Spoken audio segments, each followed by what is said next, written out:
So of all the new stuff that came to the latest update, I thought Despia was probably going to be the worst of it. I didn't think it was going to be horrible or anything, I just didn't think it was going to be anywhere near the top tiers, or even really rogue level. I thought it would probably just take up the same residency as Blue Eyes, the nearest trash can. But after messing around on ladder with it for a while, doing a bit of trial and error, seeing what works, what doesn't, midway through I kind of realised something. I was on a 14 game win streak.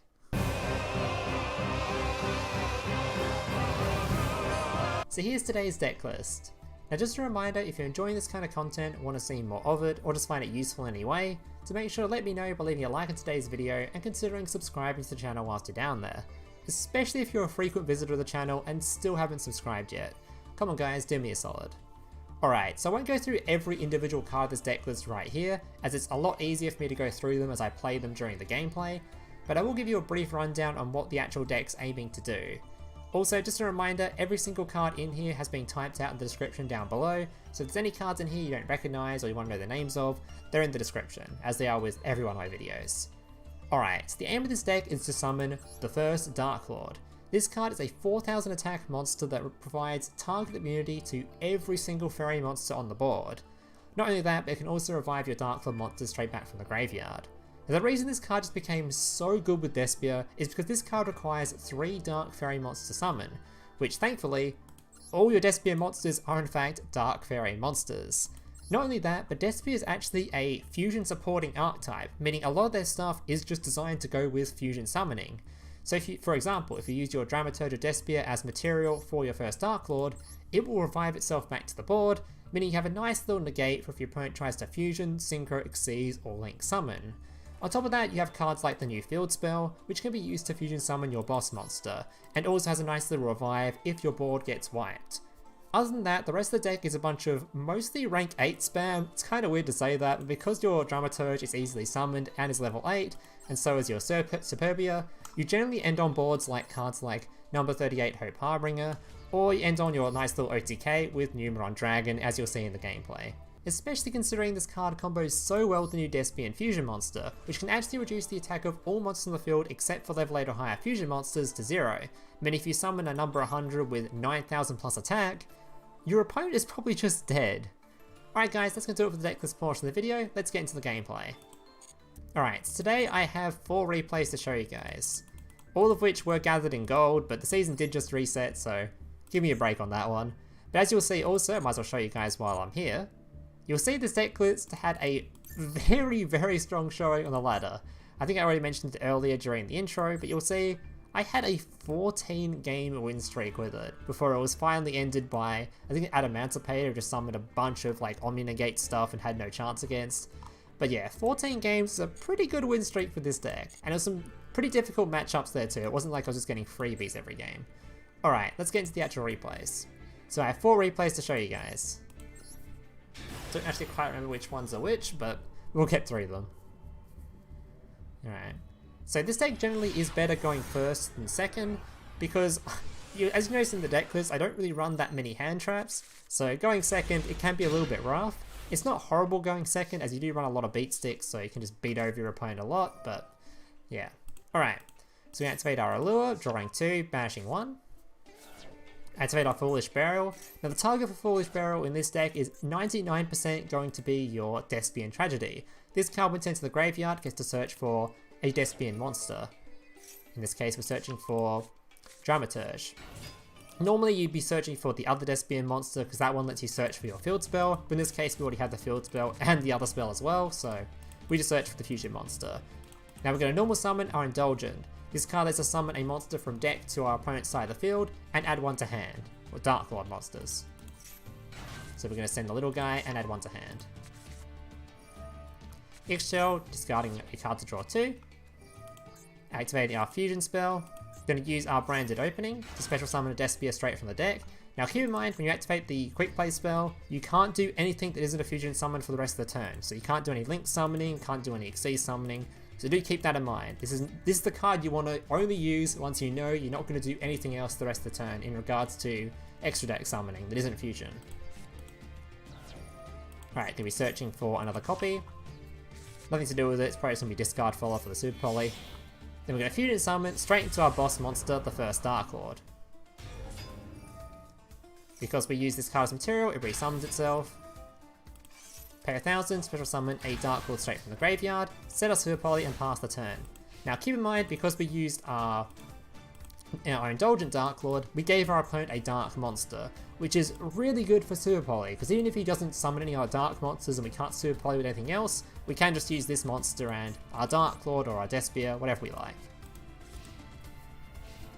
Thankfully though, I actually remember what this guy is playing. This guy was the Black Queen player. He's going to summon Raikiri, we don't really care about that. As soon as he gets 2 Dark Monsters, we activate the Super Poly. Honestly, I think I would kind of jump the gun a bit early on this one. I probably should have waited a bit longer on Super Poly, but considering he has a card that can't really do anything, I don't think he can target the Super Poly and the field spell, considering these cards are all untargetable thanks to the First Darklord anyway. That was just fusion summon it away, summon our Starving Venom, and then our opponent try to play the game.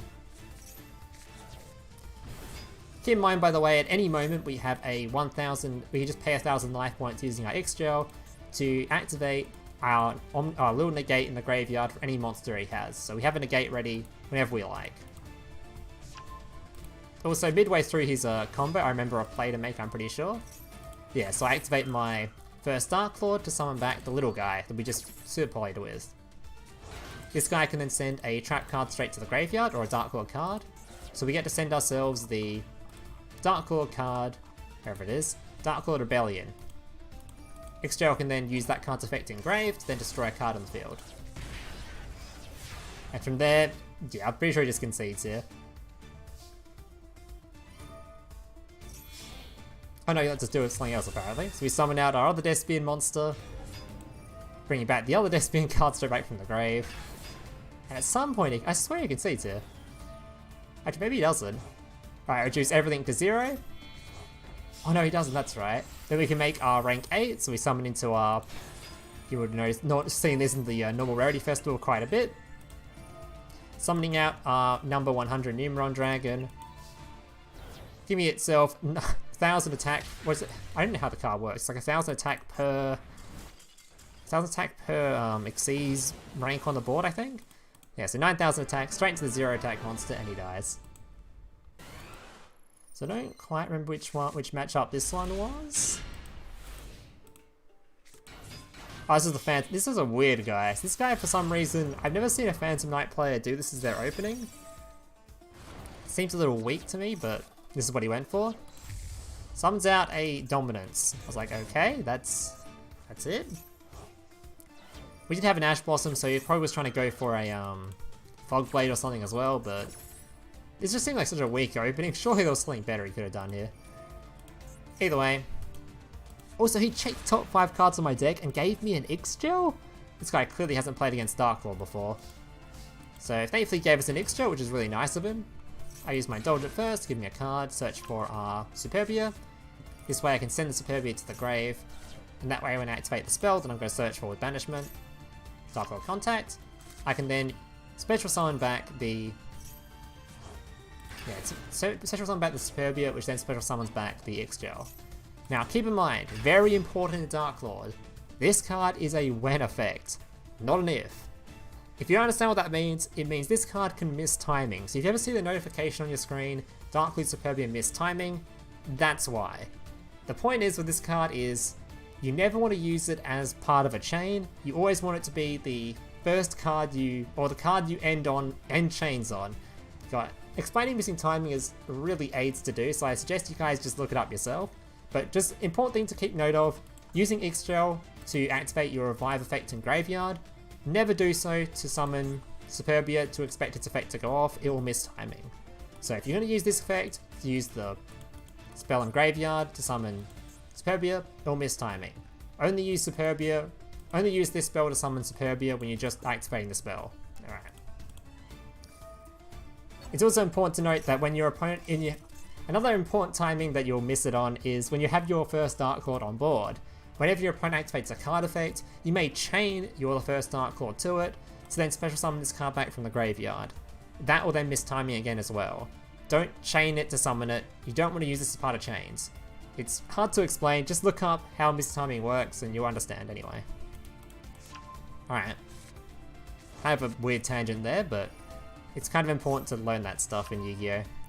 Activate our Allure, discard 2, using Super Poly, using his Dark Monster on board to summon out our Starving Venom Fusion Dragon, and from here we basically have lethal in a whole plethora of ways. But we're going to do a bit more BM and make sure we have a really nice lethal for the YouTube clip. Get our Despia Theatre, summon out our First Darklord, use effect to summon back Superbia. Superbia brings back another Darklord monster, sending a card to the graveyard, and that's when our opponent concedes.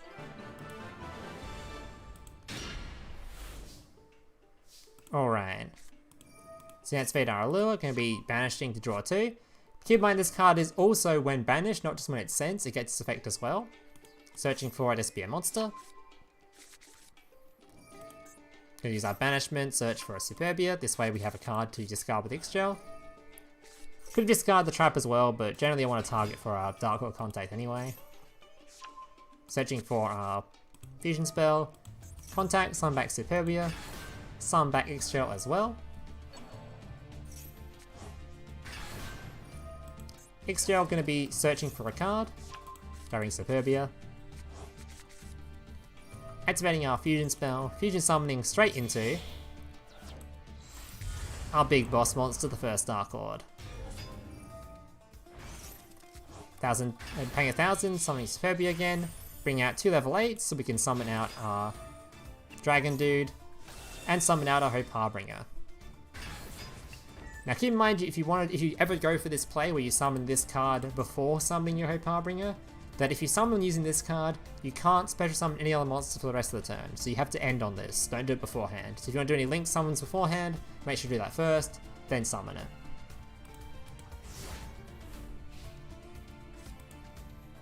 Right, opponent tries to activate a search effect. I didn't even read what this card did. We just activated the Ash Blossom instantly. I still don't know what that card does, and I still won't read it. Tries to use a spell card, we just negate that, suck it up, put it underneath us. Pay 1,000, summon Superbia, summon back Ixchel from the grave. This way I now have a target for Sanctified on board to send a Darklord to the grave to negate a monster, as well as when this card goes in the graveyard I can then use Ixchel to then use its effect to negate something on board as well. So we effectively have 2 negates and monster effects as well. Opponent sets a bunch of back row and then just concedes because he's not breaking that board. Alright. So this was the Link gameplay, I reckon. So yeah, I think we used Foolish Burial first. Sending our Tragedy.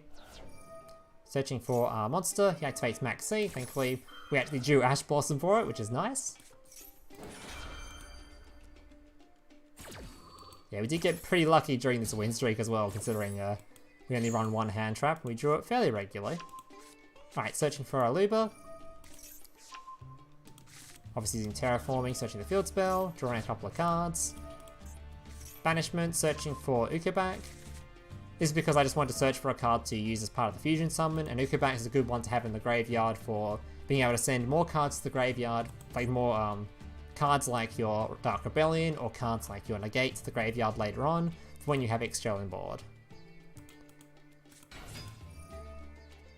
Alright, so normal summoning the Aluber. Then we're going to fusion summon straight into our boss monster. Now another good target we could have added to hand instead of our little guy for reasons I just spoke about is we could have actually just added the what is it called? You could have added the Darklord Morningstar, which we actually run in the deck, which if used as material for the summon of this card, you can then use this card's effect to destroy stuff on board, but our opponent doesn't have anything, so there's not really a whole point in doing that.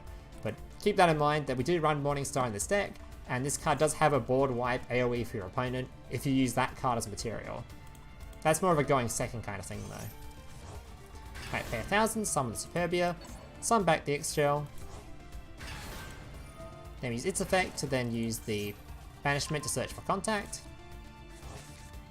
Then we can link summon straight out into Masquerena.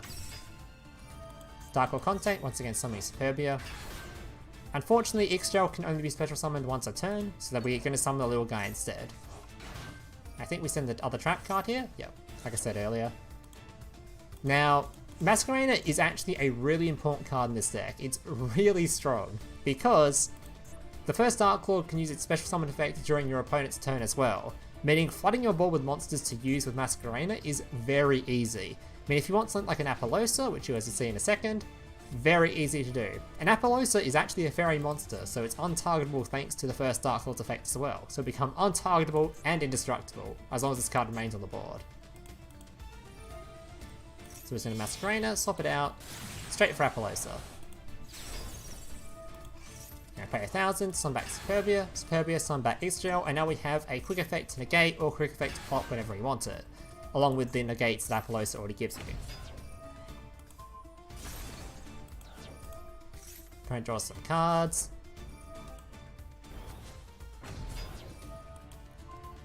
He tried to activate his trap card in graveyard to destroy a monster on board, but as you'll see, these cards are all untargetable, so we have to destroy his own monster. Tries to swing in, we're going to pay 1000, destroy his monster.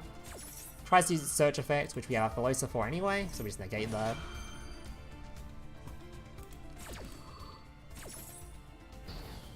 So negate that, destroy that. And then pass the turn. Now we have a whole plethora of ways to lethal here, but I did a lot of BMing as I was just messing around. So he uses his True King's Return to summon a card back, give me a little bit of protection. Yeah, props to this guy for not surrendering though and letting me mess around, so. Added back our Despia. Summoning our Knightmare Phoenix so we can destroy the other back row in case there's anything annoying. First Darklord, pay 1000, summon back our Superbia. Summoning back our Ixchel. Now, I kind of fucked up here because I was looking for a specific combo. I was trying to get out the other Despia fusion monster, but I kind of didn't leave enough space left on board for our branded opening. So yeah, that was a bit awkward. I had that or oh yeah, I just didn't have a Despia monster on board or something. I don't know, I messed it up somehow. So I was trying to look for a specific combo for you guys. I definitely had lethal that turn. Because the interaction I was actually looking for was... I'll wait till we get the fusion monster on board. You can fast forward the rest of this. So this is just like, this is just purely me messing around. Alright. So the actual specific combo I was looking for, which we'll see once we actually get the other fusion monster out.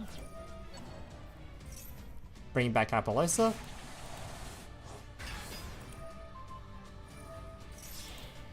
Alright, there we go. Now, there's actually a cool interaction between your Quaeritis and your Apollousa. Quaeritis can negate or reduce the attack of your monsters on board. So if it reduces the attack of your Apollousa back to 0, because Apollousa's attack is based on its original attack, it will gain back up to its original 2400 or whatever the negate is. So you effectively have infinite negates on Apollousa. If you negate whatever amount of monsters you can using its effect down to 0, then your fusion monster can reduce its attack to 0, and then reduce it or buff it back again at the end of the turn. So it's a good way to get infinite negates on Apollousa. It's a little bit niche, as generally if you get that many negates off an Apollousa, you probably win the game anyway, especially if you have that big fusion monster on board. But it's kind of cool to keep that in mind, that you can get a nice little infinite negate combo going. Yeah, I was hella just BMing in this game. This game was very much over. Yeah, props on this guy for not conceding though and letting me mess around. Yeah, summon Superbia, summon back. Yeah, we get it already. You're just being overkill at this point, buddy. Come on. Just put him out of his misery. Summoning Starving Venom, and then we finally lethal him. Alright. Alright guys, that's going to do it for today's replays. I hope you guys enjoyed them. If you did, make sure to leave a like, subscribe, all that kind of stuff. And yeah, hope to see you guys in the next one. Laters. Hey, big brother, can I watch SpongeBob? Shut up, Mokuba. I'm busy flagging YouTube videos to compensate for the fact that I have an extremely small penis. Oh.